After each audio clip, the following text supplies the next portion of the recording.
จัดอันดับเทียร์ลิสต์เรนเจอร์ในร่าง9ดาวแม็กตั้งแต่ตัวแรกของทุกเกมอย่างบราวอานูบิสไล่มาเรื่อยๆจนถึงณปัจจุบันในเดือนฮาโลวีนพฤศจิกายน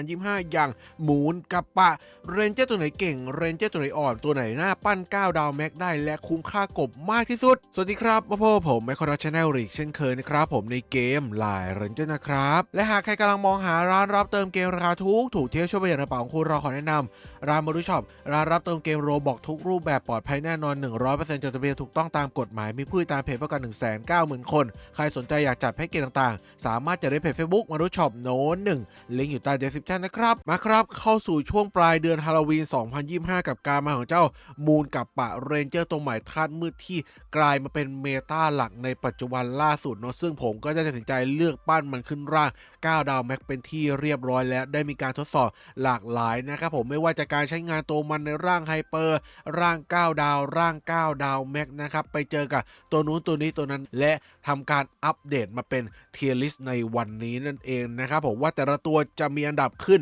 อันดับลงอย่างไรกันบ้างนั่นเองเนาะแต่ก่อนอื่นเลยเราต้องไปทำเข้าใจเมตาหลักในปัจจุบันกันก่อนโดยผมขออนุญาตยกตัวอย่างเป็นเจ้าตีหล่อตีหนุ่มของเราละกันในการใช้อธิบายเมตาหลักคร่าวๆนั่นเองเนาะใครสนใจอยากดูรายละเอียดเบื้องลึกเบื้องหลังเนี่ยก็ไปดูคลิปอัปเดตเมตามูนกับปะโดยเฉพาะละกันเนาะวันนี้พูดคร่าวๆหลักๆเลยละกันเนาะทีม10ตัวเนี่ยเราจะเล็งเห็นได้เลยนะครับว่าตัวหลักๆที่ใช้งานในปัจจุบันเนี่ยจะต้องเป็นตัวที่ค่อนข้างมีความครบเครื่องอย่างมากในตัวของมันนั่นเองเนาะยกตัวอย่างเป็นบอสมืดก็ได้ครับเป็นตัวที่มีดาเมจค่อนข้างรุนแรงมีการโจมตีทั้งกลุ่มหน้ากลุ่มหลังนะครับผมแล้วสกิลบัฟมันก็เป็นประโยชน์ให้กับทีมนะครับแถมสกิลดาเมจของมันเนี่ยยังมีติดดีบัฟเข้าไปเพิ่มเติมด้วยนะครับผมเรียกได้ว่าทั้งตัวมันเนี่ยไม่มีจุดไหนเลยที่จะไม่มีประโยชน์ในการใช้งานนะผมแม้กระทั่งความสามารถมันก็ยังส่งเสริมกับเมตาในปัจจุบันด้วยนั่นเองนะครับผมรวมถึงเรนเจอร์ตัวอื่นๆอีกด้วยนั่นเองนะครับและนอกจากความครบเครื่องแล้วเนี่ยเรนเจอร์ของเราจะต้องมีสกิลปั่นป่วนเพิ่มเติมติดตัวมาด้วยนั่นเองนะครับไม่ว่าจะมาจากสกิลหรือความสามารถก็ตามแต่โนยกตัวอย่างเป็นเจ้าเอนจินนี้แม้สกิลอะไรมันจะดูดีแต่การใช้งานจริงทางสกิลเนี่ยอาจจะไม่ได้ดีเดย์อะไรมากมายนักโดยเฉพาะความแม่นยำในตัวมันนั่นเองเนาะทำให้หลักการใช้งานเรนเจอร์ตัวนี้ที่ควรจะเลือกใช้มาจากความสามารถล้วนๆเลยนั่นเองนะเพราะว่าเรนเจอร์สายพริบก็ค่อนข้างที่จะเยอะอยู่นั่นเองนะครับดังนั้นการสตันปั่นป่วนศัตรูจากความสามารถเนี่ยมันจะช่วยเบรกเกมได้ค่อนข้างมากเลยเนาะเผลอๆบางครั้งอาจจะช่วยแคนเซิลสกิลให้เขาต้องไปรีนับคูลดาวน์กันใหม่เลยทีเดียวนั่นเองเนาะแล้วก็รวมทั้งถึงการกดดันทางอากาศและคอมโบความสามารถที่คอยติดตามมาทีหลังการปั่นป่วนแล้วก็การทำดาเมจภายในทีมของเรานั่นเองนะครับผมก็อย่างเช่นเป็นเพิ่มแร่ 1,000 หน่วยใช่ไหมก็จะใช้เป็น 2-3 ตัวนี้นั่นเองนะครับผมควบรวมกันนะครับถ้าทุกคนเข้าใจเมตามูลกับปะไปที่เรียบร้อยแล้วเรามาทำความเข้าใจตารางในการจัดอันดับเทียร์ลิสต์ของผมกันก่อนนะครับผมแบ่งออกเป็น6ระดับด้วยกันนะครับผมครึ่งบน3เทียร์แรกนะจะเป็นเทียร์ที่เรนเจอร์เก่งทั้งหมดเลยเนาะเพียงแต่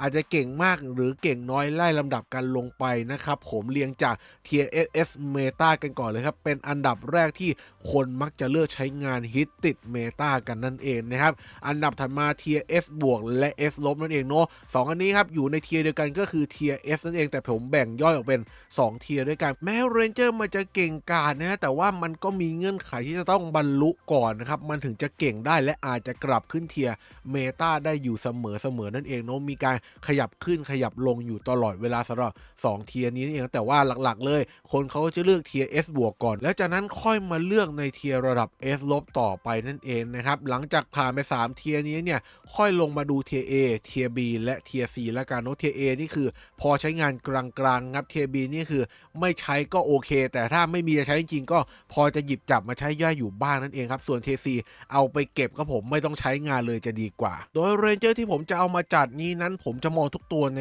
ร่าง9ดาวแม็กซ์และเกียร์เต็มเท่านั้นนะครับผมและร่างไฮเปอร์บางตัวที่อาจจะไม่มีร่าง9ดาวและยังคงใช้งานได้ดีอยู่บ้างเนี่ยผมจะไปพูดท้ายคลิปนั่นเองเนาะและตัวไหนเนี่ยที่มีร่าง9ดาวแต่ไม่เห็นอยู่ในตารางครับแปลว่ามันใช้งานไม่ได้แล้วนะครับผมไม่ได้ลืมแต่ใดแต่แค่ไม่รู้จะเอามาจับไปทำไมมันก็อยู่เทียร์ล่างสุดอยู่ดีนั่นเองนะครับผมสู้เอาออกไปเลยจะดีกว่าจะได้เข้าใจตรงกันนะครับผมและผมก็ไม่ได้อ้างอิง แต่ลีกที่ผมอยู่อย่างลีกตำนานนะครับผมมองเฉลี่ยทุกๆลีกนะเพราะว่าผมมีอยู่หลาย ID นะครับเล่นในหลายๆลีกจะได้รับรู้ทั่วๆกันว่าแต่ลีกเนี่ยมันรู้สึกอย่างไรมันใช้งานแล้วเป็นอย่างไรแล้วผมจับมาเฉลี่ยในทุกๆลีกว่าตัวเนี้ยมันควรจะอยู่ในเทียร์ลิสต์ประมาณไหนนั่นเองนะครับและทั้งหมดนี้เป็นความเห็นส่วนตัวของผมล้วนๆเลยนั่นเองครับฉะนั้นแล้วมาเริ่มการจัดอันดับเทียร์ลิสต์กันเลยดีกว่าจากตัวแรกครับผมบราวน์อนูบิสครับผมเรนเจอร์สายพลังท่าแสงตัวนี้ก็เป็นตัวชนที่ถึกทนอยู่เหมือนเดิมนะครับเพียงแต่ว่าจากการที่มีอยู่ของบอสมืดณปัจจุบันนี้มันก็ยังคงทำให้เรนเจอร์ตัวนี้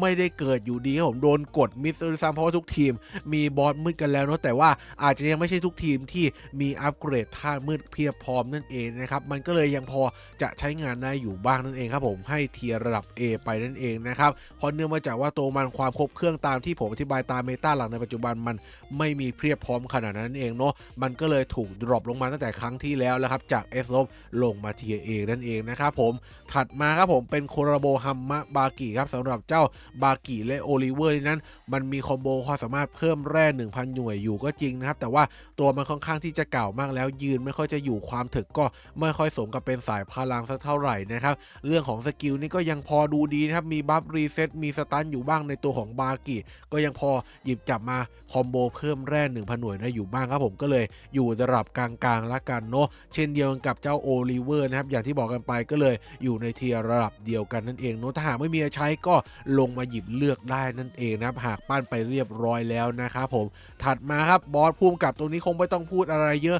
เทียร์ซีตลอดการและตลอดไปครับผมนะสกิลดาเมจเมื่อก่อนแรงจริงแต่ปัจจุบันนี้เมื่อเทียบกับตัวยุคใหม่ๆแล้วไม่ได้ถือว่าแรงเลยครับผมเดินก็ช้านะครับเข้าตำแหน่งก็โอ้โหกว่าจะเดินถึงกว่าจะแอนิเมชันยิงครับตายก่อนทุกทีคอมโบตัดแรกไม่ได้ใช้หรอกครับเพราะว่ามันจะติดก็ต่อเมื่อมันยืนอยู่ได้นานมากแล้วก็ปล่อยตัวมาเยอะๆนั่นเองครับผมดังนั้นไม่ต้องใช้ครับเก็บไว้ดูต่างหน้าอย่างเดียวก็พอถัดมาครับผมบาวร็อกครับเรนเจอร์โน1ดาเมจท่าแสงที่ยังคงครองบัลลังก์อยู่นั่นเองนะเพราะว่าไม่มีเรนเจอร์ใหม่ๆที่มาเบียดมันลงได้ในปัจจุบันนั่นเองครับผมแต่ว่าในปีหน้าถัดไปก็ยังไม่แน่เสมอไปนั่นเองครับต้องรอดูเนาะเพราะว่าล่าสุดเนี่ยมันเพิ่งกลับมาขายอีก1 ครั้งนั่นเองเนาะหลายๆคนก็เปิดมาเก็บไว้ก็มีคำถามสงสัยมามากมายนะครับว่าพี่ผมยังควรปั้นเรนเจอร์ตัวนี้ขึ้น9 ดาวแม็กและคุ้มค่าหรือเปล่านั่นเองเนาะผมบอกได้เลยว่าตัวมันยังคงอยู่ในเทียร์เมตาอยู่นั่นเองนะครับผมแต่ถามว่าคุ้มค่าการใช้กบ9 ดาวปั้น4 ตัวไหมบอกตรงๆว่าอาจจะไม่ได้คุ้มค่าเท่ากับเมื่อก่อนแล้วเนาะเพราะว่าก่อนอันนี้ก็มีการเนิร์ฟไปแล้วรอบนึงนะครับผมปีที่แล้วเนาะถ้าหากจำไม่ผิดนะครับ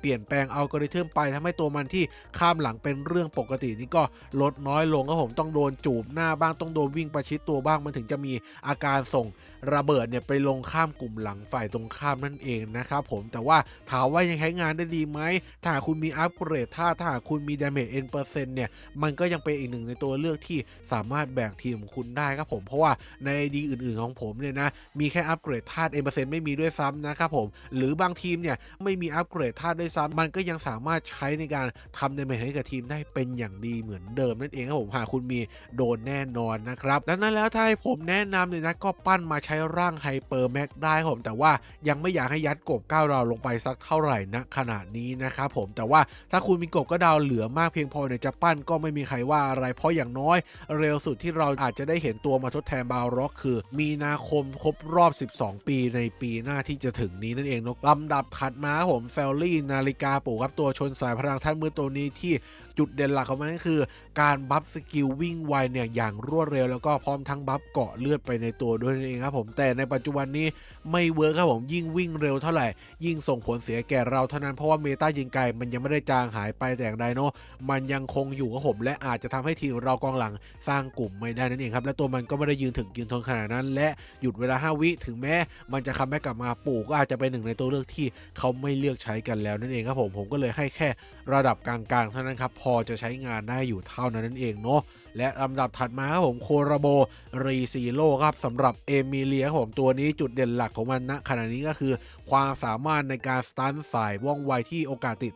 50% เนาะรวมทั้งถึงสกิลของมันครับมีการใบ้ค่อนข้างที่จะแม่นอยู่เนาะแล้วก็บัฟช่วยเพื่อนร่วมทีมยืนถึกยืนทนได้นานมากยิ่งขึ้นแต่เรื่องของดาเมจนี่หวังพึ่งพาอะไรไม่ค่อยได้แล้วนะครับเพราะว่าค่อนข้างออกมานานแล้วนั่นเองเนาะแต่ว่ามันปกติผมให้อยู่ในเทียร์ A แต่ณขณะนี้ความสามารถมันค่อนข้างเป็นประโยชน์และหลายทีมเลือกกลับมาใช้งานครับผมก็เลยขอยกเทียร์ให้เป็นเทียร์ S ลบละกันเนาะพอประยุกต์ความสามารถมันเอามาใช้งานได้อยู่แล้วมันก็ยืนช่วยทีมได้ค่อนข้างที่จะนานเป็นพิเศษด้วยนั่นเองครับผมใครปั้น9ดาวแม็กทิ้งไว้ลองหยิบจับมาใช้ในความสามารถของมันได้นั่นเองเนาะและเช่นเดียวกันกับเจ้าเรมครับผมนะตัวนี้ตอนแรกออกมาโอ้โห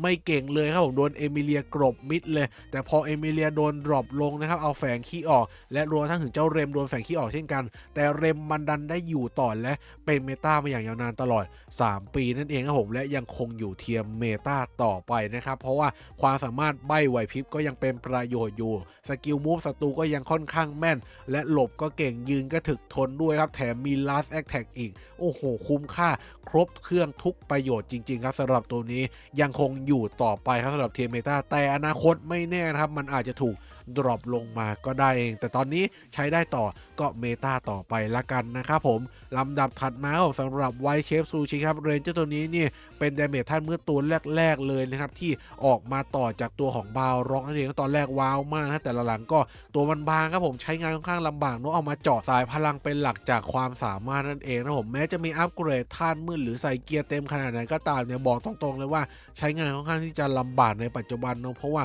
โอ้โหข้ามกลุ่มลงกลุ่มหลังเนี่ยโอกาสที่มันจะได้ยืนจากความบางมันแล้วน่าจะต้องสายหัวแล้วครับเรียกว่าเทียบีไปเลยละกันเนาะและลำดับถัดมาครับผมนะบราวมายากลและโคนี่สล็อตเอาสล็อตก่อนละกันตัวนี้เมตาสม่ำเสมอครับผมว่าตั้งแต่มันบัฟมาเมื่อหลายปีแล้วล่ะที่ความแม่นยำนี่ระดับเวอร์เลยนะผมโบกคัด1ทีออกสกิลเนชั่นไวเนี่ยสตันยกแผงครับผมไม่มีตัวไหนเล่นรอดเลยครับมันก็เลยถูกหยิบจับมาใช้ตั้งแต่วินาทีนั้นจนถึงปัจจุบันนั่นเองนะครับผมยังไม่มีการโดนเนิร์ฟและหลังจากนี้ผมก็ว่าไม่น่าจะมีการโดนเนิร์ฟผมอาจจะมีแค่ตัวเก่งตัวใหม่มาทดแทนต่างกับบราวมายากลเลยนะผมเรนเจอร์ตัวนี้เป็นสายพลังธาตุแสงที่บอกตรงๆว่าก็ไปกองอยู่กับอนุบิสนั่นแหละครับเพราะว่าปัจจุบันบอสมือก็ยังคงอยู่แถมมีมูลกับปะมาเสริมอีกยิ่งยืนยากเข้าไปใหญ่เลยเนาะและแถมคอมโบตัวอื่นนี่ก็ยังไม่ได้ถูกบัฟขึ้นมาด้วยผมเรียกได้ว่าแทบจะไม่มีอะไรใช้งานได้เลยนะขณะนี้ผมแม้จะอยู่เลกไม่สูงมากก็ตามแต่ครับเอาไประดับกลางๆแล้วกันถ้าหากไม่มีตัวอะไรใช้เป็นตัวชนก็เลือกมันกลับมาลงสนามพอได้อยู่บ้างนั่นเองนะครับผมและถัดมาครับผมนะเป็นโคลาโบแอคแท็กออนไททันไฟนอลซีซั่นงั้นผมเริ่มมาจากเอเลนกันก่อนเลยนะเป็นตัวหยุดเวลา5 วิที่มีการกระโดดข้ามเป็นตัวแรกๆเลยก็ว่าได้เองต้องเรียกว่าถึกทนมานานเป็นปีๆนะครับแต่ว่าพอหยุดเวลา5 วิเริ่มดรอปลงในตัวมันก็ไม่ได้ถูกรับเลือกมาใช้งานแล้วจากการที่มีเมตายืนไกลเนี่ยทำให้มันยิ่งไม่ได้ถูกใช้งานหนักเข้าไปใหญ่เลยครับเพราะว่ากระโดดข้ามไปแล้วทำให้ฝั่งตรงข้ามเห็นก่อนและกองหลังเราจะโดนสอยข้ามกลุ่มหลังตายซะก่อนนั่นเองครับผมมันก็เลยอยู่ได้แค่เทียร์ระดับ A เท่านั้นเองครับแม้จะในปัจจุบันก็ตามแต่เพราะว่าการมีมูกับปะมาก็ยิ่งทำให้มันเล่นไม่ได้เข้าไปใหญ่เพราะว่าความสามารถมันมีแค่ฟื้นพลังครับฟื้นพลังมาปุ๊บโดนคริอีกก็ตายอีกอยู่ดีนั่นเองเนาะหรือไม่ต้องคริก็ได้ทางในเมสกิลก็ไม่ได้ยืนรอดอยู่ดีผมจากพวก power เป็นต้นนั่นเองเนาะต่างกับเจ้ารีไวเลยนะครับที่มันยืนค่อนข้างที่จะอยู่กลุ่มกองกลางและกลุ่มหลังกันนิดนึงนะครับผมทำให้มันมีโอกาสได้เล่นมากยิ่งขึ้นแล้วก็มีโอกาสได้ยืนนานมากขึ้นทำให้คอมโบได้ใช้งานนั่นเองนะครับส่วนเรื่องสกิลก็เป็นของแถมซะมากกว่าเนาะแล้วก็อยู่5 วิตัวเลือกในปัจจุบันเนี่ยไม่ค่อยมีให้เลือกมากมายเท่าไหร่ที่สามารถใช้งานได้ดีแล้วก็เข้ากับเมตามันก็เลยได้อยู่ในเทียร์ที่สูงกว่าเอเลนครับเทียร์ระดับS ลบไปนั่นเองแล้วก็มีบัฟวิ่งไวจังหวะ2ด้วยนั่นเองเนาะเพราะว่าจังหวะแรกคือลีลาไงทำเวชั่นกว่าจะบัฟเสร็จก็เป็นจังหวะ2แล้วนั่นเองทำให้ไม่เข้าเมตายิงไกลฝั่งตรงข้ามได้ครับเป็นตัวบัฟวิ่งไวฝั่งหยุดเวลา5 วิได้เลยนั่นเองเนาะลำดับถัดมาสำหรับตัวบินคริสต์มาสครับผมเป็นเซลลี่บินนั่นเองที่มีสกิลเสกนะครับหลักๆเลยใช้ในกิลวอร์จะเก่งมากแต่ว่าพอใน PVP เนี่ยปัจจุบันมีการบัฟเลือดป้อมมาแล้วทำให้เลือดเยอะและมันเป็นสายพลังแต่ตีป้อมค่อนข้างที่จะเบานั่นเองครับและก็เกียร์ที่ใส่เนี่ยอาจจะไม่ค่อยเหมาะสำหรับมันในการใช้ PVP สักเท่าไหร่นั่นเองเนาะดังนั้นแล้วเนี่ยมันก็เลยอยู่ได้แค่เทียร์ระดับS ลบเท่านั้นเองแล้วกดดันฝั่งข้ามได้ไม่ดีมากพอไม่สมกับการใช้งานเป็นตัวบินสักเท่าไหร่นั่นเองเนาะก็เลยอยู่เทียร์สูงกว่านี้ไม่ได้นั่นเองนะครับแล้วก็ถัดมาครับผมเป็นตัวที่ออกมาเคาน์เตอร์กันโดยเฉพาะเลยสำหรับมูนไดเอทเนาะยังเป็นตัวเลือกฝั่งหยุดเวลา5 วิอยู่เพราะถึงแม้ตัวมันจะเก่าทำให้ตีพวกตัวบินใหม่ๆเนี่ยไม่ค่อยตายนะครับผมแต่ว่ามันก็ยังยื้อได้ด้วยสกิลมูฟคล้ายกับหมากรุกนั่นเองนะครับผมแล้วก็มีคอมโบด้วยนะครับก็เลยให้อยู่เทียร์ระดับS ลบละกันเนาะจากนั้นตามมาด้วยมู นเยลลี่ครับตัวเก่าทำ9ดาวในสมัยก่อนนั่นเองเนาะจุดเด่นหลักก็มีแค่การลำน้ำหยวนแล้วก็สตันเล็กๆน้อยๆเท่านั้นเองเนาะหลักๆคือใช้ในกิลวอร์ได้โอเคแต่ว่าใน PVP ไม่ไหวครับผมนะเพราะว่าตัวมันนี่เก่าระดับแบบว่าโบราณวัตถุเลยก็ว่าได้นะผมการใช้งานของมันก็เลยไม่เวิร์กเท่าไหร่ครับเทียร์ระดับ C ไปแล้วก็ค่อนข้างเปราะบางมากครับไม่ใช้จะดีกว่านั่นเองเนาะลำดับถัดมาของโคราโบซาลามซีซั่นที่2เนาะริมูรุแล้วก็เดียโบสำหรับ2ตัวนี้ออกมาตอนแรกก็ไม่เก่งอยู่แล้วเนาะฉะนั้นผ่านเวลามาก็ไม่เก่งเหมือนเดิมนั่นเองเนาะแล้วก็ความแม่นอาจจะลดลงอยู่บ้างแต่ผมมีการใช้งานอยู่ก็เรียกได้ว่าไม่แย่ขนาดนั้นเนาะยังเอามาคอมโบเพิ่มแร่ 1,000 หน่วยได้อยู่บ้างเองแต่ว่าอาจจะไม่ได้ดาเมจรุนแรงตามที่หวังมากมายนักเพราะว่าตามการเวลาที่มันออกมานั่นเองเนาะแล้วก็ความถึงนี่อาจจะไม่ได้สู้ดีมากมายนักเท่ากับเรนเจอร์ในปัจจุบันนั่นเองครับผมแค่พอใช้งานได้แล้วกันเทียร์ระดับ B ไปทั้งคู่เลยเนาะแม้จะมีเพิ่มแร่ 1,000 หน่วยก็ตามแต่ต่อมาครับแซลลี่พิชเชอร์จุดเด่นหลักของมันคือสกิลการเดนแล้วก็สกิลสตาร์เนี่ยอยู่ในสกิลเดียวกันแต่ไม่ทะลุอมตะโน้ตแรกกับการที่ตัวมันเนี่ยค่อนข้างยิงแม่นเวอร์เลยนั่นเองเนาะแล้วก็อีกอย่างนึงคือตัวมันค่อนข้างเปราะบางไม่เหมือนกับตอนออกมาแรกๆเนาะผ่านไป 2-3 เดือนนี่เนิร์ฟค่อนข้างที่จะหนักนั่นเองครับทำให้การใช้งานมันอาจจะไม่ได้ดีเวอร์เท่าไหร่แต่ว่าก็เอามาปั่นป่วนได้ไม่แย่เลยนั่นเองนะครับเทียร์ระดับ S ลบไปนั่นเองเนาะถัดมาครับผมสำหรับโคราโบโอเวอร์ลอร์ครับเป็นโคราโบที่หลายคนอาจจะลืมเลือนกันไปแล้วนะเขาเป็นโคราโบที่มีออกประสบการณ์ปั่นป่วนศัตรูเหมือนกันเพียงแต่ว่าความสามารถปั่นป่วนมันดันเป็นสตันสายพลังครับสำหรับท่านไอและอัลเบโดก็เป็นการใบ้สายว่องไวนั่นเองครับผมอาจจะไม่ค่อ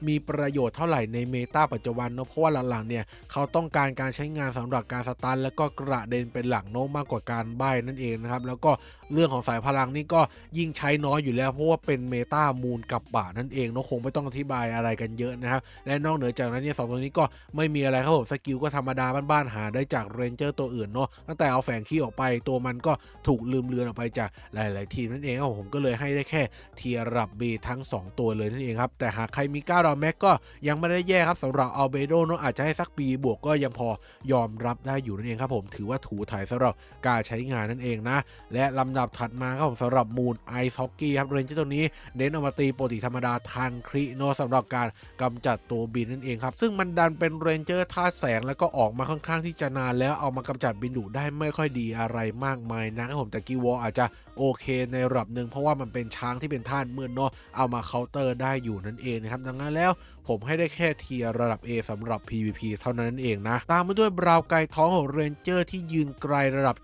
770จุดใกล้เคียงกับมูลกับปะเลยนั่นเองนะครับผมเป็นแสงไวท่าแสงที่อาจจะพึ่งพาดาเมจไม่ได้มากมายนะแต่ว่าก็ยังไม่แย่แต่อย่างไรหากคุณมีเกียร์เต็ม N% ดาเมจแล้วก็อัปเกรดธาตุนั่นเองนะครับผมหลักๆเลยเราเน้นปล่อยตัวเยอะๆเพราะมันมีร่างโคนนนแล้วก็เอามากระเด็นถอยหลังรัวๆนั่นเองนะครับผมถือว่าเหมาะมากในปัจจุบันอยู่ครับและอีกอย่างหนึ่งคือตัวมันเนี่ยสามารถรวมกับพวกบัฟทางคริแล้วนะครับผมและตีได้รุนแรงมากขึ้นโดยเฉพาะกับสายพลังเพราะว่ามันตีทะลุพลังป้องกันด้วยนั่นเองครับแม้มันจะไม่ได้มีความสามารถใหม่อย่างเพอร์ฟอเรตที่ตีทะลุโลทำให้มันอาจจะต้องหวังพึ่งเรนเจอร์ตัวอื่นในการลบบัฟต่างๆออกไปแล้วมันก็จะตีช่วยทีมได้เป็นอย่างดีนั่นเองครับผมไม่ว่าจะทางดาเมจปกติหรือทางสกิลก็ตามแต่ครับผมก็เลยให้อยู่เทียร์ S บวกไปเลยนั่นเองนะครับผมถือว่าครบเครื่องประมาณนึงแต่ยังมีความบางอยู่พอสมควรครับก็เลยขึ้นสูงกว่านี้ไม่ได้มากนักถัดมาโครโบม็อบไซโค100ครับม็อบชิเงโอแล้วก็อาจารย์เรเกนนั่นเองเนาะ2ตัวนี้เป็นความสามารถออกไปโดยการสั่งตายนั่นเองนะผมจะทำให้ฝ่ายตรงข้ามเนี่ยตายได้1ตัวเมื่อเราปล่อยออกมาและถ้าหากความสามารถมันติดนั่นเองนะครับอย่างม็อบชิเงโอเนี่ยยังพอใช้เป็นดาเมจไม้ได้อยู่นะครับแต่ว่าความครบเครื่องมันไม่มีในตัวไงปั่นป่วนอะไรก็ไม่มีหลักๆคือเอามาใช้ยิงดาเมจแล้วก็สกิลบัฟที่พอจะช่วยให้ทีมของเรายิงกว้างไกลมากยิ่งขึ้นนั่นเองผมก็เลยได้แค่เทียร์ระดับ A ไปผมแล้วก็มันไม่ได้ยิงแรงมากเหมือนกับพวกรูเดียสแล้วนั่นเองครับสำหรับดาเมจไม้มันอาจจะพึ่งพาไม่ได้มากมายนั่นเองครับแต่ก็ยังไม่ได้แย่แต่อย่างใดก็เลยให้กลางๆไปนะผมต่างกับอาจารย์เรเกนนะผมไม่ค่อยสมกับเป็นตัวชนสักเท่าไหร่เลยนะครับในตัวเนี่ยมีดีบ้างอะไรต่างๆนะแต่ว่าไม่มีทะลุประตาก็ผมเสียดายในการใช้งานอยู่เหมือนกันนั่นเองครับผมก็เลยได้แค่เทียร์ระดับ B ไปเนาะพอจะใช้งานได้แต่คงไม่มีใครบ้าจี้ปั้นก้าดาวแม็กในขณะนี้ของใครมีก็ยังพอตูถ่ายหยิบมาใช้ได้แต่ถ้าร่างอื่นนี่อาจจะอยู่เทียร์ C เลยก็ได้นั่นเองครับผมลำดับถัดมาครับสำหรับมูลหุ่นไล่กาจุดเด่นหลักของมันก็คือการลำนำเย้ายวนแล้วก็การมีโคนเพื่อนกับโคนตัวเองใ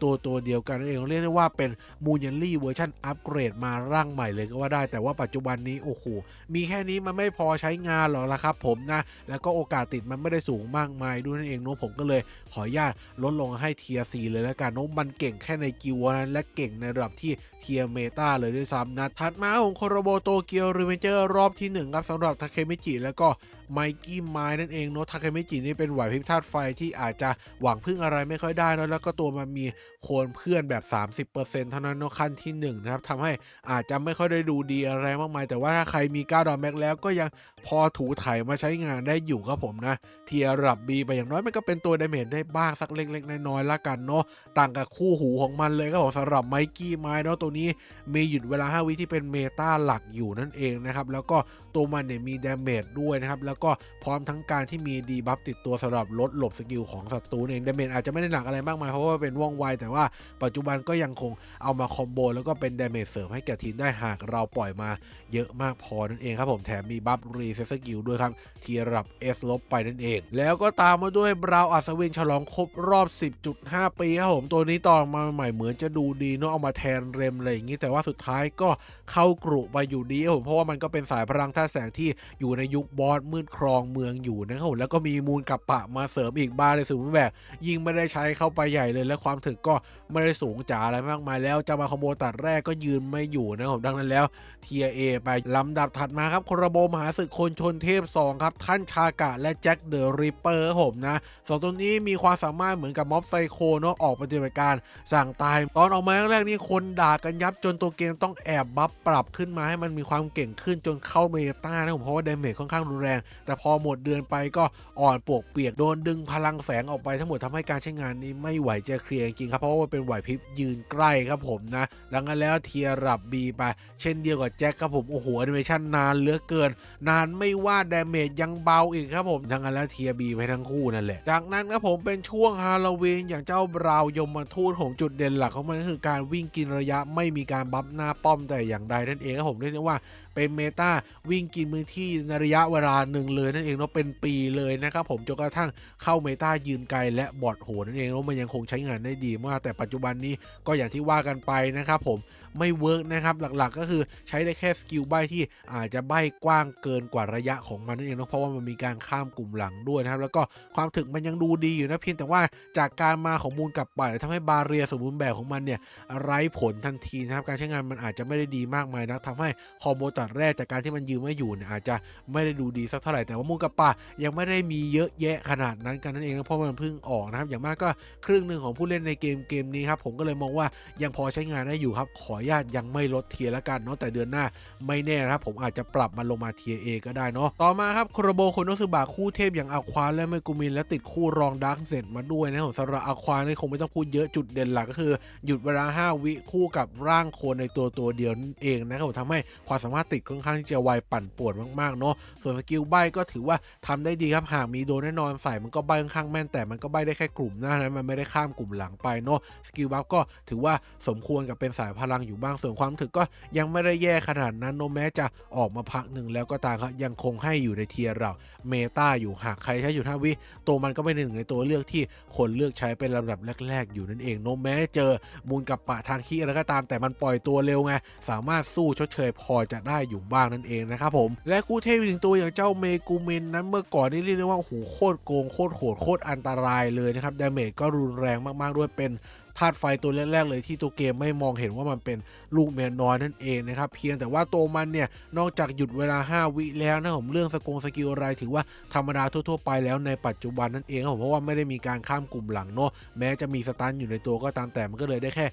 กลุ่มหน้าเท่านั้นเองเนาะแล้วก็อีกข้อนึงก็คือการที่มันยิงไกลอาจจะโดนบางสกิลและก็ไม่โดนบางสกิลเนี่ยแต่ปัจจุบันเนี่ยตัวข้ามกลุ่มหลังค่อนข้างเยอะมันก็เลยอาจจะยืนไม่ค่อยอยู่มากมายนะเพราะว่าตัวมันนั่งเดินคือค่อนข้างบางอยู่แล้วเพราะเป็นสายไหวพริบเนาะต้องอาศัยหลบค่อนข้างเยอะแต่ตัวมันเนี่ยแฝงหลบไม่ได้สูงอะไรมากมายผมก็เลยอาจจะใช้ได้ไม่ได้ดีเท่าไหร่ก็เลยอาจจะอยู่ในเทียร์ระดับ S บวกเท่านั้นนั่นเองนะครับผมต่อมาครับคู่รองเจ้าดาร์กเน็ตครับผมจุดเด่นหลักของมันเลยยืนถึกยืนทนนะผมนอกเหนือจากนั้นไม่มีอะไรในตัวเลยครับบางคนเขาปั้น9ดาวแม็กมาแล้วและเพิ่งกลับมาเล่นอะไรเงี้ยไม่มีตัวใช้ก็หยิบจับมาใช้ได้ถูถ่ายนั่นเองครับผมไม่ได้แย่แต่อย่างใดเลยนั่นเองนะครับผมก็เลยให้มันได้เทียร์ระดับ B เนาะต่อมาครับโคนี่พูดบินคริสต์มาสของตัวนี้คงไม่ต้องพูดอะไรเยอะเนาะเป็นตัว ตัวบินหลักที่ใช้กันในปัจจุบันอยู่แล้วครับเทียเมตาแน่นอนแต่หลายคนน่าจะมีทางสงสัยว่าพี่มันออกมาพักหนึ่งแล้วนะบินตัวใหม่ในปีนี้มันจะมาทดแทนได้หรือเปล่าหรือว่าตัวนี้ยังคุ้มค่ากับการปั้นกบ9ดาว4ตัวใส่ลงไปด้วยหรือเปล่านั่นเองครับผมบอกตรงนี้เลยนะครับว่ายังคงคุ้มอยู่ครับเพราะว่าเรนเจอร์บินในปีนี้อาจจะมาทดแทนมันไม่ได้และเดี๋ยวคอยดูแล้วกันเนาะผมแค่คาดเดาแล้ววิเคราะห์ไว้ล่วงหน้าเองแต่ตัวที่จะมาทดแทนมันมีไหมคงจะมีแหละครับแต่ว่าน่าจะเป็นของปีหน้านั่นเองครับไม่น่าจะเป็นของปีนี้ฉะนั้นถ้าปั้นก็คงอยู่ได้ยาวอีก1ปีเป็นอย่างต่ำนั่นเองนะและอีกหนึ่งตัวที่ออกมาเคาน์เตอร์โคนี่บินนั่นคือตัวบอสผู้กันผมจากตัวการบินที่ไม่มีใครเหลียวแลสู่ตัวการบินเมตาโน1นั่นเองเนาะเพราะอะไรเพราะว่าหลังๆมานี้เนี่ยตัวอัปเกรดท่ามืดออกมาค่อนข้างบ่อยครับหลายคนเริ่มจะมีการใช้งานทำให้มันตีค่อนข้างรุนแรงหนักมากกว่าตอนแรกๆที่หลายคนเขายังไม่มีอัปเกรดท่ามืดใช้เนาะรวมถึงโดยน้อยนี่ค่อนข้างโหลแล้วนะครับแล้วก็มีเมตายิงไกลเข้ามาช่วยทำให้มันยืนอยู่รอดได้มากขึ้นเพราะมันเป็นสายไหวพริบอาจจะยืนไม่ค่อยอยู่สักเท่าไหร่นี่ครับค่อนข้างที่จะบางแต่ว่าหลังนี้ใช้งานค่อนข้างดีเพื่อเคาน์เตอร์บินดุโดยเฉพาะครับเทียเมตาไปเลยแล้วกันเนาะแถมมีความสามารถควรเพื่อนติดมือมาด้วยเนาะอย่างน้อยก็มีโอกาสที่จะเรียกเพื่อนออกมาเสริมในทีมบ้างนั่นเองนะครับผมและลำดับถัดมาครับเป็นคอร์โบฟรีเลนครับผมอย่างคู่เทพฟรีเลนครับตัวนี้คงไม่ต้องพูดอะไรเยอะยังคงใช้งานได้โอเคอยู่ครับผมเพราะว่ามีบัฟรีสกิลและเมทธาตุไฟข้ามกลุ่มหลังเนาะค่อนข้างแอบแรงอยู่เหมือนกันแต่ก็ยังไม่ได้เวอร์อะไรมากมายครับถือว่าใช้งานได้กลางๆอยู่ครับเทียร์รับ A ไปแตกต่างกับเฟรุนครับผมตัวนี้บอกเลยว่าเขามีสตันติดตัวมาด้วยครับผมเรียกได้ว่าจุดนี้แหละทำให้ต่างกับเจ้าฟรีเรนครับผมคือการปรับเปลี่ยนที่เข้ากับเมตาในปัจจุบันนั่นเองนะครับแต่ว่าต้องใส่อัตราใช้สกิลช่วยมันหน่อยเนาะไม่ว่าจะเป็นศักยภาพหรือค่าเกียร์ก็ตามแต่มันถึงจะใช้งานและมีประโยชน์มากยิ่งขึ้นเองครับผมก็เลยให้เทียร์เรา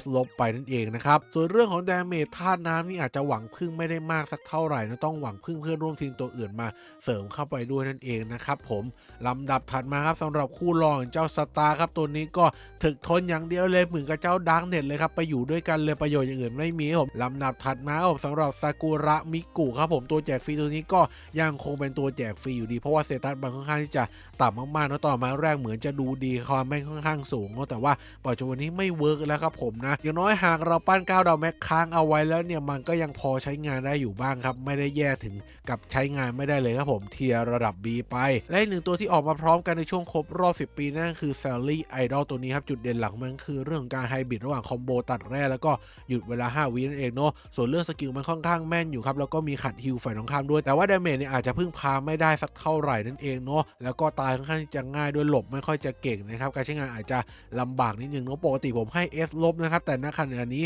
ผมมองว่าโอ้โหใช้ยากครับผมนะยิงตัวยืนใกล้ๆแล้วไม่ค่อยถึงที่สงสัยไม่ได้เล่นหรอกครับผมให้เทียร์ A พอแล้วกันเนาะเพราะว่าเรื่องการป่วนในตัวมันก็ไม่มีด้วยนั่นเองนะครับผมนอกจากความสามารถล้วนๆเลยเช่นเดียวกับราว3ฐานเสือที่ออกมาในเดือนถัดๆไปนะครับผมบอกได้เลยว่าจุดเด่นหลักมีแค่เรื่องของการลดต้านศัตรูอย่างเดียวเท่านั้นเองนอกจากนั้นใช้งานอะไรไม่ได้เลยครับผมเปราะบางแล้วก็ยืนใกล้ข้างหน้าครับไม่เหมาะกับเมตาในปัจจุบันสุดๆไปเลยนะครับผมแนะนำเลยว่าเทียร์ C ไปเลยกันครับขอลดระดับจาก B ลงมา C นะครับต่อมาครับผมโคโรโบเกิดชาตินี้เพียงเทียร์ C สั้นที่2อย่างรูเดียสเกนแล้วก็ฟิตนั่นเองเนาะสำหรับรูเดียสนี่คงเมตาเช่นเคยนะครับแม้การใช้งานอาจจะลดลงอยู่บ้างแต่ว่าก็ยังคงเป็นตัวเลือกแรกสำหรับดาเมจธาตุไม้อยู่เพราะว่ายังไม่มีตัวมาทดแทนนั่นเองครับแถมมีหยุดเวลา5 วิด้วยแล้วก็มีป่วนใบติดตัวมาด้วยแล้วก็ยังยิงข้ามกลุ่มหลังอีกนะครับผมถือว่าครบเครื่องอยู่ครับใช้งานได้ดีอยู่เหมือนเดิมเนาะและเจ้าฟิตนะครับผมแตกต่างกับรูเดียสนะผมตัวนี้นี่บอกได้เลยว่าใช้งานครึ่งกลางๆนะผมไม่ค่อยได้ดีเดย์อะไรหลังๆก็คือเอามามูฟฝ่ายตรงข้ามดาเมจไม่ได้หนักอยู่แล้วก็มีหยุด5 วิในตัวนอกเหนือจากนั้นก็อาจจะหวังพึ่งอะไรไม่ได้สักเท่าไหร่เนาะสำหรับปั่นป่วนก็ไม่ได้มีติดตัวด้วยนะครับผมดังนั้นแล้วเทียร์ A ไปละกันจากนั้นตามมาด้วยโคโรโบดิจิมอนครับผมยังามิไทจิและยามาโตะนั่นเองก็ตัวไทจินี่คือมีสตันสายพริบในความสามารถไฮเปอร์ครับและความสามารถกระเดามีหยุดเวลา5 วิด้วยครับเพียงแต่ว่าตัวมันเนี่ยไม่ค่อยสมกับสายพลังเท่าไหร่เพราะไม่สามารถยืนทนรับดาเมจได้นานมากมายนักนั่นเองเนาะผมก็เลยให้แค่เทียร์ S บวกไปเท่านั้นนั่นเองเนาะส่วนยามาโตะนะครับจุดเด่นหลักของมันก็คือการบัฟวิ่งไว 1.9 เท่าส่งเพื่อนร่วมทีมวิ่งไปค่อนข้างรวดเร็วในการกิน พื้นที่เนาะแต่ว่าไม่ค่อยเหมาะในเมตาปัจจุบันสักเท่าไหร่นะครับผมอย่าเข้าเมตายิงไกลฝั่งตรงข้ามนั่นเองเนาะรวมทั้งถึงมีสกิลใบในสกิลเดเมจของเขาด้วยครับแต่เดเมจนี่อาจจะหวังพึ่งไม่ได้สักเท่าไหร่เนาะแล้วก็มีความสามารถในการใบสายพลังนั่นเองนะครับผมซึ่งก็ไม่ได้ช่วยอะไรในเมตาปัจจุบันสักเท่าไหร่เนาะความสามารถก้าวดาวอยู่เวลา5 วิก็อาจจะยืนไม่ค่อยอยู่เท่าไหร่มันก็เลยอาจจะไม่ได้คอมโบอะไรมากมายนักนะครับผมก็เลยให้ได้แค่เทียร์ระดับ A ไปจากนั้นตามมาด้วยมูลปั่นจักรยานครับผมจุดเด่นหลักของมันคือเป็นเรนเจอร์ที่มีสกิลฟองสบู่ยกลอยเป็นตัวแรกของตัวเกมนั่นเองและแถมปัจจุบันตัวเกมได้บัฟมาแล้ว1 ครั้งนะสำหรับตอนที่รอนแสงออกมาเนาะมีสกิลฟองสบู่ยกลอยเป็นตัวที่2นั่นเองนะทำให้ตัวมันก็ถือว่าใช้งานดีเป็นผลพลอยได้ด้วยนั่นเองนะครับแถมสกิลบัฟของมันเนี่ยยังมีบัฟเพิ่มและยืนบัฟรีเซ็ตสกิลช่วยทีมได้เป็นอย่างดีนั่นเองนะครับผมสามารถหยิบจับมาใช้งานได้หากใครปั้น9 ดาวแม็กซ์นั่นเองนะครับผมแล้วก็ความสามารถเนี่ยมันยังมีทั้งร่างโคลนตัวเองร่างโคลนเพื่อนนะครับแม้มันจะมีโอกาสติดแค่ 30% เท่านั้นก็ยังถือว่าไม่ได้แย่แต่อย่างไรเพราะว่าใช้ร่วมกับสกิลปั่นป่วนด้วยได้นั่นเองนะครับผมก็เลยให้เทียร์ S ลบไปและถัดมาของโคโรโบโตเกียวรีเวนเจอร์รอบที่2ครับสำหรับไมกี้น้ำจุดเด่นหลักของมันก็คือเป็นสายพลังที่มีการกระโดดข้ามกลุ่มหลังค่อนข้างที่จะกว้างแล้วก็มีการดึงศัตรูรวบตามไปด้วยนะครับทำให้ทีมของเราสามารถกินระยะได้อยู่เรื่อยๆนั่นเองแต่ว่าตัวมันก็มีเพียงแค่ความถึกเท่านั้นแล้วก็ไม่เข้ากับเมตายิงไกลก่อนหน้านี้ด้วยนั่นเองนะครับผมแต่ว่าณปัจจุบันนี้เมตามันเริ่มมีการเปลี่ยนแปลงไปทำให้มันสามารถหยิบกลับมาใช้ได้โดยเฉพาะเมตามูลกับป่านี้ที่ต้องรับดาเมจทางคิเพิ่มเติมด้วยนั่นเองครับผมทำให้ตัวมันที่มีความสามารถ9 ดาวดื้อด้านให้เลือกเนี่ยถูกรับเลือกกลับมาใช้งานหลากหลายทีมอยู่เหมือนกันนั่นเองครับผมและตัวมันเองเนี่ยมีความสามารถไฮเปอร์เป็นร่างโคลนพัดครับผมทำให้ปล่อยตัวไวมายื้อดาเมจกลุ่มหน้าได้นั่นเองนะครับผมฉะนั้นแล้วเป็นอีกหนึ่งตัวเลือกที่สามารถหยิบจับมาใช้ได้ในปัจจุบันหากใครปั้น9 ดาวแม็กซ์ไปแล้วนั่นเองครับผมเทียร์เรา S ลบไปเลยนั่นเองนะครับผมขอขยับขึ้นมาจากเทียร์ A 1 เทียร์นั่นเองต่างกับอิซานะคู่หูของมันเลยนะครับผมจุดเด่นหลักของมันก็คือความเร็วในการโจมตีค่อนข้างที่จะเร็วผมแอนิเมชันค่อนข้างที่จะน้อยนะครับเพียงแต่ว่าความแม่นมันก็ไม่ได้สูงอะไรมากมายนักในการเตะสตาร์ศัตรูแล้วก็ความถึงนี่ก็แทบจะไม่มีเลยครับเป็นสายไวที่ค่อนข้างบานแล้วก็ยืนกลุ่มหน้าด้วยนั่นเองครับผมแม้จะมีความสามารถพรีชีพก็ตามแต่นะแต่ว่าการใช้งานลำบากจริงๆครับผมนั้นดังนั้นแล้วได้แค่เทียร์ B นะครับเกินพอและเช่นเดียวกันกับคาคุโจครับผมในเดือนออกมานี่ค่อนข้างถึกทนสงกับเป็นสายพลังเลยเนาะอย่างกับคู่เทพแต่ว่าพอผ่านเดือนมาแล้วผ่านระยะเวลามานานเนี่ยโอ้โหการใช้งานใส่หัวจริงครับไม่ไหวจริงครับผมเอาไปเก็บเข้ากู่บาเทียซีนะครับตามมาด้วยช่วงครบรอบ 10.5 ปีบอลมืดออกมาใหม่ๆเนาะแสดงว่าเมื่อกี้ที่ผมน่าจะพูดผิดเนาะบราวน์สวินนี่ 9.5 ปีนะขอแก้นิดนึงเนาะสำหรับ3ตัวนี้นี่บอกได้เลยว่าโอ้โหบอลมืดคงไม่ต้องพูดอะไรเยอะเนาะยังคงเทียร์เมตาสม่ำเสมอนะผมเก่งกาจคงไม่ต้องขายอะไรเยอะแยะเพราะว่าตอนต้นคลิปพูดถึงเมตาก็พูดประโยชน์ของมันไปหมดแล้วนั่นเองนะครับผมแล้วก็ตามมาด้วย2ตัวนี้นะครับสำหรับจุดเด่นหลักของมันมีแค่บาเรียสมบูรณ์แบบเลยนะครับผมที่ทำให้มันยืนถึกรับดาเมจได้และจับคู่กับบินดุเล่นได้นั่นเองครับผมสำหรับคนที่ไม่มีเกียร์ใช้งานเพราะว่ามันการันตีไม่ตาย 100% เป็นระยะเวลากว่า7 วิแต่จากการมาของมูลกับป่าครับผมมันทำให้มันใช้งานลำบากมากขึ้นนะแต่ว่าก็ยังใช้งานได้อยู่บ้างครับผมเพราะว่าลีกที่ยังไม่สูงมากก็คงยังไม่มีมูลกับป่าจะใช้ในการตีทะลุใส่ตัวพวกนี้เองครับผมก็เลยยังมองว่ายังพอถูกไถมีประโยชน์อยู่บ้างละกันเนาะเทียบีเหมือนเดิมไปละกันนะครับและถัดมาของโคโรโบท่าสุดเก่งแห่งหน่วยป้องกันอสูรครับสำหรับเคียวกาจุดเด่นหลักของมันก็คือการที่มีสกิลดาเมจแล้วก็ติดดีบัฟลดต้านมาด้วยเองเพียงแต่ว่าไม่ทะลุอมตะนั่นเองครับแล้วมันเป็นสายของไวที่อาจจะยืนกลุ่มข้างหน้าแล้วก็ดาเมจไม่รุนแรงอะไรมากมายนะครับผมไม่ค่อยไปเข้ากับเมตาในปัจจุบันสักเท่าไหร่นั่นเองนะครับแล้วความสามารถก็ไม่ได้มีอะไรครับแค่บาเรียเฉยๆผมก็ได้แค่เทียร์ระดับ B ไปนั่นเองแม้จะมีบัฟวิ่งไวช่วยเสริมทีมก็ตามแต่และคู่เทพอีกตัวอย่างเจ้าเทนกะนั้นนะครับจุดเด่นหลักของมันก็คือสกิลดาเมจธาตุน้ำที่มีการข้ามกลุ่มหลังด้วยเองครับอาจจะพอพึ่งพาได้แต่ว่าดาเมจไม่ได้แรงเวอร์เหมือนกับพวกตัวดาเมจหลักในปัจจุบันนั่นเองนะครับผม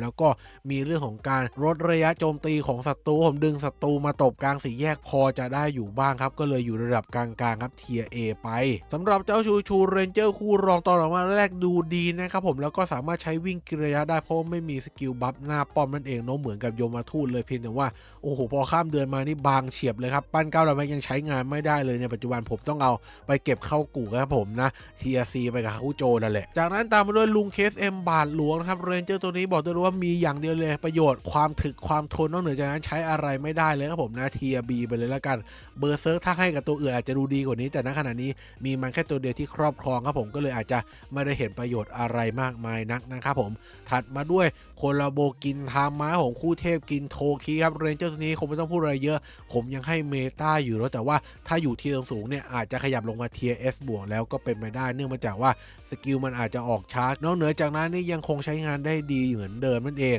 และคู่เทพอีกตัวอย่างเจ้าคางูระจุดเด่นหลักของมันก็คือดาเมจน้ำที่หนักมากๆรวมถึงคอมโบเพิ่มแร่ 1,000 หน่วยด้วยนั่นเองเนาะนอกเหนือจากนั้นเนี่ยอาจจะไม่ได้ดูดีอะไรมากมายหากเราไม่ได้ปั้น9ดาวแม็กเนาะเพราะว่าตัวมันเนี่ยอาจจะหลบไม่ค่อยเก่งครับผมแล้วค่อนข้างบางยืนไม่ค่อยอยู่แล้วความแม่นอาจจะไม่ได้สูงอะไรมากมายนะครับผมต้องปั้น9ดาวแม็กเพื่อมาชดเชยจากการที่มันตายค่อนข้างจะง่ายนั่นเองนะครับแต่ว่าหากเราปั้นสุดใส่เกียร์สุดเนี่ยมันยังเป็นตัวที่พึ่งพาได้ดีมากๆตัวหนึ่งเลยนะครับผมเลยยกให้เทียเมตาอยู่ครับขอยังไม่ลดเทียลงมาละกันนะส่วนคู่รองอย่างชิมปาจิแล้วก็ฮิจิคาตะนะครับในเดือนนี้ดูดีมากเลยนะแต่พอข้ามเดือนมาก็ตามสภาพเหมือนกับคู่รองตัวอื่นๆนั่นแหละครับผมฉะนั้นสายพลังท่าน้ำตัวนี้ก็ไม่ไหวจะใช้งานเหมือนกันครับผมเทียร์ซีไปเช่นเดียวกันกับฮิจิคาตะของปัจจุบันที่ค่อนข้างที่จะบางและใช้งานค่อนข้างลำบากเนาะและเป็นสายของไวอีกต่างหากดาเมจก็ไม่ได้หนักอะไรมากมายและอ่านแค่สกิลเหมือนจะดูดีเนาะแต่ว่าได้แค่ในเดือนของมันครับพอข้ามเดือนก็ไม่ไหวแล้วครับผมนะไปอยู่เทียร์ซีและต่อมาช่วงคริสต์มาสผมสำหรับช้างบินที่ออกมาในปีที่แล้วเนาะเรนเจอร์ตัวนี้จุดเด่นหลักก็คือการลำนำยวนทีละ2ตัวซึ่งมันเก่งในกิลวองมากระดับ Triple S เลยก็ว่าได้เนาะเมตา 100% หากทีมคุณอยากเก่งต้องใช้มันนะครับแต่ว่าถ้าไม่ใช่กิลวอร์แต่เป็น PVP เนี่ยตรงกันข้ามนะครับผมมันอาจจะกดดันฝั่งข้ามได้ไม่ดีมากนะเพราะเป็นสายไหวพริบตีป้อมไม่ได้หนักเท่าไหร่แล้วก็ตัวเกมยิ่งบัฟเลือดป้อมมาช่วงกลางปีที่ผ่านมานี้ถ้ามันยิ่งกดดันป้อมได้ไม่ได้ดีอะไรมากมายนักขนาดนั้นเนาะมันก็เลยอยู่ในทรงเดียวกับตัวของเซลลี่บินคริสต์มาสครับผม S ลบไปเท่านั้นนั่นเองนะและตัวที่ออกมาเคาน์เตอร์อย่างเจมส์แสงกันบินตัวนี้ครับบอกได้เลยว่ายังตีหนักมากๆครับผมแม้จะเป็นเรนเจอร์ท่าแสงอย่างบินดุก็ตามมันก็เอาลงได้หากใส่อัปเกรดท่าแสงแล้วก็เน้นตีปกติน้องไม่ต้องดาเมจสกิลก็ได้นะครับโอ้โหแถมมีคอมโบตัดแร่ร่างโคนอีกนะครับผมแล้วก็มีการหยุด5 วิให้เราเลือกใช้กันด้วยครับถือว่าเป็นตัวที่ดีตัวหนึ่งเหมือนเดิมครับผมเทียมเมตาเหมือนเดิมไปนะตามมาด้วยคุราโบต้นปีที่ผ่านมานี้สำหรับสูตรลับตำรับดันเจียนครับสำหรับไลออนเหมือนมายากลเวอร์ชั่นตัวคุราโบซะมากกว่าเนาะเพราะมีผักกระเด็นรัวๆแล้วก็ตัวมันไม่ได้ยืนถึกยืนทนอะไรด้วยนะครับได้แค่เทียรับ A ไปเนาะควรเพื่อนพัดจะเอามาใช้ตัวมันก็ตายได้แต่เพื่อนเพิ่มเติมมาไม่รู้จะเอามาทำอะไรแต่ต่างกับเจ้ามาซิลเลยนะผมที่เป็นไหวพริบท่านไม้ที่มีเซตัสอาจจะไม่ได้สูงอะไรมากมายแต่มีแฝงหลบค่อนข้างเยอะหากเราใส่เกียร์เต็มให้มันนั่นเองนะครับผมและตัวมันเนี่ยยังสามารถยิง999จุดพร้อมกับการปั่นป่วนใบ้ศัตรูและค่อนข้างที่จะแม่นด้วยเนาะแล้วก็สามารถดึงระยะศัตรูเข้ามาใกล้หาเราได้ด้วยนั่นเองนะครับผมเรียกได้ว่าเข้ากับเมตายิงไกลสุดๆแต่เมตาปัจจุบันค่อนข้างเปลี่ยนไปแล้วเนาะตัวมันก็เลยอาจจะไม่ดูดีอะไรมากมายเป็นช้อยรองในการให้เราเลือกใช้ในทีมครับเพราะอย่างน้อยมันก็มีโคนเพื่อนพัดช่วยเสริมเรียกตัวอื่นในทีมออกมาแม้จะติดพันหน่วยหรือหยุดเวลา5 ติก็ตามแต่ครับผมให้เทียร์รับ S บวกเหมือนเดิมละกันเนาะเมื่อผมมองเฉลี่ยทุกเหรียญเนี่ยผมก็มองว่าตัวมันยังสามารถนำมาใช้แบกทีมของคุณได้หากคุณไม่ได้อยู่หลีกสูงมากจนเกินไปเนาะเพราะว่าตัวมันเนี่ยมีข้อเสียตรงที่ว่าแอนิเมชันไล่สกิลค่อนข้างที่จะนานอาจจะโดนขัดและไม่เข้ากับเมตาในหลีกสูงได้นั่นเองนะครับและคู่รองเจ้าเซนชิของลุงหนวดของเราก็ไปอยู่กับสตาร์คดาร์กเน็ตเลยละกันเน้นความถึงและเซตัสที่สูงเป็นหลักนอกเหนือจากนั้นไม่มีอะไรเลยนะครับผมนะไปอยู่ด้วยกันเลยนะและจากนั้นตามมาด้วยบราวช้างครบรอบ11 ปีผมจุดเด่นหลักของมันก็คือการที่มีสกิลปั่นป่วนศัตรูกระเด็นถอยหลังทุกๆ4 วิเหมือนกับราวมายากลแล้วก็ความถึกของมันเนี่ยไม่เป็น2รองใครจริงครับถือว่าเป็นโน1ในปัจจุบันเลยนอกเหนือจากนั้นเนี่ยยังมีคอมโบความสามารถตัดแร่ที่เข้ากับเมตาปัจจุบันแล้วก็ร่างโคนพัดในความสามารถ9 ดาวให้เราเลือกอีกด้วยผมทำให้คอมโบติดค่อนข้างที่จะเร็วมากยิ่งขึ้นครับแต่ข้อเสียของมันเลยก็คือมันจะใช้สกิลอะไรต่างๆได้ก็ต่อเมื่อมันวิ่งเข้าประชิดตัวเพราะมันเป็นสายพลังนั่นเองนะครับผมอาจจะโดนกระทืบตายได้ก่อนจากตัวดาเมจหลักๆในปัจจุบันและยิ่งมีมูลกับปะอาจจะทำให้บาเรสูนแบบไร้ผลไปด้วยนั่นเองครับผมมันก็เลยอาจจะอยู่เทียร์ไม่ได้สูงสุดนั่นเองครับผมให้เทียร์ S บวกเลยแล้วกันเนาะยังไม่ได้แย่ขนาดนั้นนะครับเกมบุกยังคงประยุกต์เอามาใช้ให้ดีส่วนเกมรับก็แล้วแต่ละทีมกันไปเนาะหาความเหมาะสมลงตัวกับทีมของตัวเองละกันนะครับลำดับถัดมาโคราโบด็อกเตอร์โซนของสำหรับเจ้าเซน เป็นคู่ที่ก๊อปปี้สกิลเจ้าเรมมาแบบเป๊ะๆรวมทั้งถึงความสามารถใบ้ไหวพริบด้วยยังคงใช้ได้ดีหากปั้นแม็กนั่นเองนะครับผมให้เทียร์ระดับ S บวกเลยแล้วกันเนาะเป็นช้อยทางเลือกหากคนไม่มีเจ้าเรมก็เอามาปั่นป่วนสายไหวพริบได้อยู่ครับไม่แย่ในการใช้งานเลยนั่นเองเนาะส่วนคู่เทพหนึ่งตัวอย่างด็อกเตอร์เซโนครับตัวนี้บอกตรงๆว่าไม่ได้มีอะไรดีเป็นพิเศษนะครับผมเรียกได้ว่าธรรมดาทั่วๆไปกลางๆละกันเนาะเป็นดาเมจน้ำที่อาจจะไม่ได้พึ่งพาได้มากมายขนาดนั้นนั่นเองครับผมเทียร์ระดับ A ไปเนาะแม้ว่ามันจะมีความสามารถเอาจากการแต่มันก็เป็นการปั่นป่วนสายพลังนั่นเองครับผมซึ่งมันใช้น้อยอยู่แล้วเพราะว่าจากการมาของมูลกับป่านั่นเองเนาะก็เลยไม่ค่อยมีประโยชน์อะไรกลางๆละกันนะครับเทียร์ A ไปนะตามมาด้วยตัวของช่วงของโคนี่เมดแล้วก็ลุงเคพี่หน่วงของเรานั่นเองครับผมลุงเคนี่คือเหมือนสตาร์ดังเลยเน้นถึงอย่างเดียวไม่มีประโยชน์อะไรอย่างอื่นเลยครับเทียร์ B ไปนะส่วนโคนี่เมดตัวนี้ก็พอใช้งานได้อยู่ครับเพราะว่าตัวมันสามารถเรียกซัมมอนตัวมันเองออกมา1ตัวแล้วตัวซัมมอนสามารถใช้สกิลมันได้ครับก็คือผลักกระเด็นรัวๆนั่นเองครับผมไม่ได้แย่แต่ก็เป็นสายของไวครับไม่ได้ยืนถึกยืนทนอะไรมากแล้วก็ยืนกลุ่มหน้าด้วยนั่นเองนะผมอาจจะไม่ได้ดีเดอะไรขนาดนั้นครับเทียร์ระดับ A ก็น่าจะเหลือเฟือและณขณะนี้เนาะเพราะว่าคอมโบตัวอื่นยังไม่ได้ถูกบัฟด้วยนั่นเองครับก็เลยยังไม่มีใครสนใจในตัวมันนั่นเองนะครับผมลำดับถัดมาครับสำหรับโคโรโบโยซากุระแฟมิลี่ของสำหรับเจ้าชิอองนี่ยังเป็นตัวดาเมจที่ค่อนข้างพึ่งพาได้อยู่นะครับผมแต่ว่าหลีกสูงมากเนี่ยอาจจะไม่ค่อยดีเท่าไหร่เพราะว่าสกิลมันใช้เวลาในการไล่นานนั่นเองนะครับก็เลยอยู่ได้แค่เทียร์ S บวกนั่นเองนะครับผมเพื่อผมมองหลีกเฉลี่ยคล้ายๆกับเจ้ามาซิลนั่นแหละครับนะประโยชน์คล้ายๆคลึงกันแล้วก็ข้อเสียคล้ายๆคลึงกันนั่นเองเนาะแต่ยังดีมันมีสตันปั่นป่วนศัตรูด้วยทุกระยะนั่นเองนะครับเช่นเดียวกันกับเจ้าไทโยนเป็นดาเมจไม้ที่หวังพึ่งพาได้อยู่นั่นเองนะครับผมแต่ว่าตัวมันเนี่ยค่อนข้างบางแล้วเนาะไม่เหมือนกันในเดือนที่มันออกมานะผมทำให้ตัวมันเนี่ยอาจจะไม่ได้อยู่ในทีระดับสูงสักเท่าไหร่แต่ว่าหลังๆมานี้ครับผมโคนเพื่อนมันก็เป็นประโยชน์ให้แก่ทีมอยู่พอสมควรเลยนั่นเองนะครับผมก็เลยยกให้เป็นทีระดับ S บวกเลยกันเนาะและก็สกิลบัฟของมันเนี่ยยังช่วยเพิ่มระยะยืนเห็นด้วยครับถือว่าเข้ากับเมตาปัจจุบันพอสมควรนั่นเองเนาะคล้ายๆกับตัวชีอองแล้วก็มาซิลเลยครับมีโคนเพื่อนพัดเหมือนกันนั่นเองครับส่งเสริมทีมได้เป็นอย่างดีนะครับผมจากนั้นตามมาด้วยรอนแสงยกลอยครับผมนะตัวนี้คงไม่ต้องพูดอะไรเยอะนะครับผมจุดเด่นหลังมันคือกระเด็นปั่นป่วนสายของไวพลัสนั่นเองครับโอกาสการติด 90% เนาะแถมมีปั่นป่วนยกลอยที่ได้รับบัฟมาด้วยเองครับผมและตัวมันมีร่างโคนครับผมปล่อยตัวข้างๆไวเป็นจรวดเลยนั่นเองครับผมถึงว่าโอ้ทำให้ฝั่งตรงข้ามแสงไวเล่นไม่ได้เยอะครับโดยเฉพาะมูลกับปะตอนนี้ถ้ามีตัวนี้เจอโอ้โหเหนื่อยเหมือนกันนะครับผมเทียร์ระดับ S บวกไปเลยละกันต่อมาของโคโรโบเชซอแมนครับสำหรับเจ้าเดนจิตัวนี้คงไม่ต้องพูดอะไรเยอะเนาะกลับขึ้นเทียร์เมตาอย่างไม่ต้องสงสัยเลยครับมีดื้อด้านช่วยเคาน์เตอร์มูลกับปะกระโดดข้ามกลุ่มหลังไปรับดาเมจให้นะครับผมแล้วก็ความถึกนี่ไม่เป็น2รองใครและอย่างคือมีกระเด็นปั่นป่วนเมื่อกระทืบลงพื้นแล้วด้วยนั่นเองครับผมถือว่าเป็นตัวที่ครบเครื่องมากๆเลยนั่นเองครับเทียร์เมตาอย่างไม่ต้องสงสัยเช่นเดียวกันกับเจ้า Power ผมตัวนี้ก็เทียร์เมตาเหมือนกันนะครับผมนะสกิลดาเมจรุนแรงมีลดต้านนะผมยืนถึกยืนทนปล่อยตัวไวหลบเก่งคอมโบพันหน่วยทั้ง2ตัวเลยนั่นเองครับและคู่รองของเจ้าอาคินะครับผมเป็นตัวที่มีสกิลดาเมจถ้าไฟข้ามกลุ่มหลังด้วยนั่นเองนะครับถือว่าใช้งานได้ไม่แย่เลยนะครับแต่ว่าสุดท้ายมันก็เป็นเพียงแค่คู่รองเนาะอาจจะหวังพึ่งดาเมจไม่ได้มากมายนักนั่นเองเนาะผมก็เลยยกให้ได้แค่เทียร์ระดับ B เท่านั้นตามมาด้วยสมครบรอบ 4.5 ปีที่มีความสามารถในการปั่นป่วนสายไหวพริบที่เป็นเมตาหลักยืนไกลนี่ทำให้พังทลายเมตานี้ลงไปได้บางส่วนนั่นเองนะครับผมและตัวมันนี่ยังมีสกิลสไลด์เป็นผลพลอยได้ด้วยนะแล้วก็สกิลส่งเพื่อนกระโดดข้ามกลุ่มหลังไปรับดาเมจทางคีมูลกับปะได้ดีอีกด้วยนั่นเองครับผมฉะนั้นแล้วตัวมั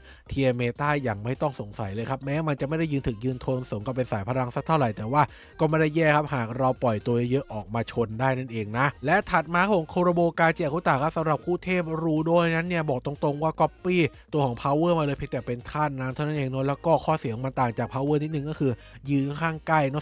280 จุดนะครับแล้วก็ลีลาในการออกสกิลเนชั่นมันค่อนข้างที่จะแอบนานเล็กน้อยนั่นเองเนาะที่เหลือนี่ถือว่าไม่ค่อยแตกต่างกับเจ้า Power สักเท่าไหร่เลยนั่นเองนะครับผมแล้วก็ความสามารถอาจจะไม่ได้เป็นเพิ่มแร่ 1,000 หน่วยเนาะเป็นการปั่นป่วนใบ้สายพลังซึ่งไม่ได้มีประโยชน์อะไรสักเท่าไหร่ผมก็เลยให้ได้แค่เทียร์ระดับ S ลบไปนั่นเองนะครับผมและอีกหนึ่งคู่เทของสำหรับเจ้าเอนจินครับไหวพริบธาตุไม้ตัวนี้ครับจุดเด่นหลักของมันก็คือสกิลรวบสตันดึงศัตรูมารวมกันกลุ่มหน้าเองแล้วก็ยิงข้ามค่อนข้างที่จะไกลมากๆด้วยนั่นเองเนาะเพียงแต่ว่าสกิลมันไม่ค่อยแม่นเลยนะครับแต่หากเราไม่สนใจใส่อัปเกรดธาตุเพื่อเพิ่มดาเมจแล้วไปใส่แม่นยำธาตุเพิ่มเนี่ยมันก็ยังถือว่าใช้งานได้ไม่แย่สักเท่าไหร่เนาะเพราะว่าหลักๆเราเอามาใช้เรื่องของความสามารถในการสตันสายไหวพริบนั่นเองเนาะช่วยโสมกับเรมอีก1ขั้นนะครับหลายคนก็หยิบมาใช้บางคน คนเนี่ยเอาเรมออกซะด้วยซ้ำไปนะผมอย่างคุณตีหล่อตีหนุ่มที่เราโชว์ไปตอนต้นคลิปนั่นเองนะครับผมก็เลยขออนุญาตยกจากเทียร์ระดับ A ขึ้นเทียร์ S ลบเลยละกันนะครับเพราะความสามารถในการปั่นป่วนศัตรูแบบนี้เนี่ยไม่ได้มีให้เลือกเยอะมากมายนักในปัจจุบันนะผมตัวไหนที่พอใช้งานได้ผมก็เลยขออนุญาตขยับเทียร์มันขึ้นมาหน่อยละกันเนาะแม้เรื่องอื่นมันจะไม่ค่อยเวิร์กก็ตามแต่นั่นเองนะครับและคู่รองเจ้าริโยในนั้นเนี่ยจุดเด่นหลักของมันก็เหมือนกับสตาร์ดังเลยเลยคือยืนถึกยืนทนผมแต่ที่เหนือกว่านั้นก็คือมันมีความสามารถในการปั่นป่วนแสงไวกระเด็นถอยหลังด้วยนั่นเองนะครับผมแม้จะไม่ใช่พลัสแต่ว่าโอกาสการติดสูงถึง 50% ก็ไม่แย่แต่อย่างใดเนาะแต่ว่าสุดท้ายมันก็เป็นเพียงแค่คู่รองนะครับผมอาจจะไม่ได้ยกให้ขึ้นเทียร์ A ละกันเนาะเพราะว่าคงไม่มีใครบ้าจี้ปั้น9ดาวแม็กใช่ไหมผมก็เลยให้แค่เทียร์ B บวกละกันเนาะแต่ว่าไม่มีช่อง B บวกผมก็เลยขออนุญาตปัดลงมาเทียร์ B แล้วกันเนาะและในที่สุดก็มาถึงปัจจุบันครับผมอย่างมูลกับปะตัวนี้คงไม่ต้องพูดอะไรเยอะเทียร์เมตาอย่างไม่ต้องสงสัยเลยเนาะหากคุณผ่านเงื่อนไขต่างๆนานาที่ผมเคยกล่าวออกไปนะครับมันจะเก่งกาจแบกทีมคุณได้เป็นอย่างดีเลยเพราะว่าดาเมจทางคีก็หนักดาเมจทางสกิลก็ไม่เบานะครับและแถมตัวมันยังยืนอยู่ในจุด700จุดอีกด้วยครับได้เข้าตำแหน่งก่อนสามารถกำจัดฝ่ายตรงข้ามได้ก่อนเนาะแม้มันจะไม่ได้ข้ามกลุ่มหลังแล้วแต่ว่ากองหน้ายืนอยู่ได้ลำบากมากๆนั่นเองเนาะเมื่อรวมกับตัวดาเมจในปัจจุบันแล้วโอ้โหบอกได้เลยว่าแทบจะไม่รอดถ้าไม่มีดื้อด้านคอยค้ำจุนให้แก่ทีมนั่นเองครับผมดังนั้นแล้วกับปะเมตาปั้น9ดาวแม็กได้อย่างไม่เสียดายกบ9ดาวเลยนั่นเองครับณขณะนี้และคิดว่าในอนาคตน่าจะยังไม่โดนเนิร์ฟเร็วๆนี้นั่นเองเนาะอาจจะมีการแก้ทางด้วยการออกเรนเจอร์ใหม่ๆมาแทนนั่นเองครับต้องรอลุ้นต่อไปนะครับส่วนเรนเจอร์ธาตุไฟตัวปกติของตัวเกมทั้ง2ตัวนี้บอกได้เลยว่าบราวน์เนี่ยใช้ได้นะครับผมไม่ได้แย่เลยแต่ก็ยืนถึกยืนทนอย่างเดียวเนาะได้แค่เทียร์ B นะครับแต่ว่าเจ้าโคนี่เนี่ยใช้ไม่ได้เลยนะครับผมสกิลอะไรไม่ไหวบางก็บางครับเทียร์ C ก็เหลือเฟือแล้วล่ะและที่เหลือก็จะเป็นเรนเจอร์ปกติที่ยังพอใช้งานได้อยู่ในปัจจุบันนะครับผมก็มีตัวของเจสสิก้าบัตเต็ดนั่นเองเนาะเทียร์ B ตัวของสเลดนะครับเทียร์ B แล้วก็บราวน์ไฟเทียร์ B นั่นเองนะครับและส่วนที่เหลือนี้ก็จะเป็นเรนเจอร์ NFT ที่ไม่มีมาขายอีกแล้วนั่นเองแล้วตัวเกมยกเลิกไปเรียบร้อยแล้วนะครับผมสำหรับแชมเปญเมื่อตัวนี้คงไม่ต้องพูดอะไรเยอะเมตา 100% ครับผมยิง999จุดดาเมจค่อนข้างที่จะหนักแล้วก็มีกระเด็นปั่นป่วนไม่ให้ออกสกิลอีกด้วยครับผมถือว่าครบเครื่องเหมือนเดิมนะครับส่วนตัวที่เหลือครับคงแตะเทียร์ระดับเมตาไม่ไหวแล้วแต่ว่าพอใช้งานได้อยู่บ้างครับบอสจระเข้โนแล้วก็มีเอ็ดเวิร์ดดำน้ำนะมีบราวน์ไฟนะครับผมมีบาร์บีคิวนะครับแล้วก็มีดาวินชีแล้วก็ปิดท้ายด้วยเจสสิก้าอาเทนาที่พอกุ้มกิ่มใช้งานได้อยู่บ้างส่วนที่เหลือครับไม่ไหวผมเอาไปเก็บอย่างเดียวเลยเอาไว้ตั้งโชว์อย่างเดียวนะครับผมสายพลังก็ยังไม่ได้ยืนถึกยืนทนเลยแดมงแดเมจอะไรก็พึ่งพาไม่ได้สักเท่าไหร่บางก็บางนะผมและสำหรับเรนเจอร์ที่ไม่มีร่าง9ดาวแต่มีแค่ร่างไฮเปอร์และยังคงใช้งานได้ดีเช่นเห็ดพิษนะครับผมยกให้เทียร์ระดับ A เลยเนาะถ้าหากใครใส่เกียร์สุดๆหน่อยนะครับมีโดนแน่นอนนี่สตันได้เป็นอย่างดีเป็นน้องๆกับโคนี่สล็อตเลยก็ว่าได้เองเนาะตามมาด้วยเจมม่วงนะครับผมก็เทียร์ A เหมือนกันเนาะหากใส่เกียร์เต็มๆหน่อยก็ยังเสกได้ดีเพียงแต่ว่ามันปล่อยตัวค่อนข้างช้าเมื่อเทียบกับพวกที่มีร่าง9ดาวแล้วก็เสกไม่ได้แม่นเวอร์ถึงกับโคนี่สล็อตขนาดนั้นนั่นเองนะในส่วนของดาวินชีนั้นก็ได้แค่เทียร์ระดับ B เท่านั้นโนเหมาะสำหรับลีกทองลงไปครับลีกเพชรก็ยังไม่ได้แย่แต่ว่าไม่เลือกใช้ก็จะดีกว่านั่นเองนะครับส่วนแซลลี่หมากลุกนี่ผมให้เทียร์ระดับ S บวกแล้วเป็นตัวการบินปกติยังคงใช้ดีมากๆนะครับและหนึ่งตัวสุดท้ายนั่นคือบราวปลาฉลามนั่นเองเนาะเนื่องจากตัวมันมีดื้อด้านแล้วก็กระโดดข้ามกลุ่มหลังได้อยู่บ้านนั่นเองเนาะผมก็เลยคิดว่าบางทีไม่มีตัวดื้อด้านจะใช้เนี่ยก็สามารถหยิบจับมันมาใช้ได้อยู่ครับผมให้เทียร์ B ไปละกันเนาะก็หวังว่าคลิปนี้จะเป็นประโยชน์ในการเลือกปั้นเรนเจอร์ของเพื่อนๆละกันนะว่าตัวไหนควรปั้นขึ้น9ดาวก่อนและ9ดาวหลังนั่นเองนะผมบางตัวมันอาจจะเก่าและอาจจะเบรกไว้ก่อนรอดูเรนเจอร์ตัวใหม่อาจจะมาทดแทนมันก็ได้ถ้าหากยังก็ค่อยปั้นตามหลังก็ยังไม่สายนั่นเองนะครับผมหรือบางคนกบเหลือจะปั้นยัดจบไปเลยก็ได้นั่นเองนะครับผมอธิบายค่อนข้างละเอียดเนาะใครฟังไม่ละเอียดดูแค่ตารางเทลิสและไม่เข้าใจช่วยย้อนกลับไปฟังรายละเอียดด้วยนั่นเองนะครับผมจะได้ไม่มีคำถามเกิดขึ้นนั่นเองนะและก่อนจะลาไปอย่าลืมกดไลค์กด Subscribe กดกระดิ่งแจ้งเตือนเป็นกำลังใจให้ช่องแมคโครน้อยกันด้วยนั่นเองนะครับสำหรับวันนี้ก็ประมาณนี้ครับผมลาไปก่อนนะครับสวัสดีครับบ๊ายบาย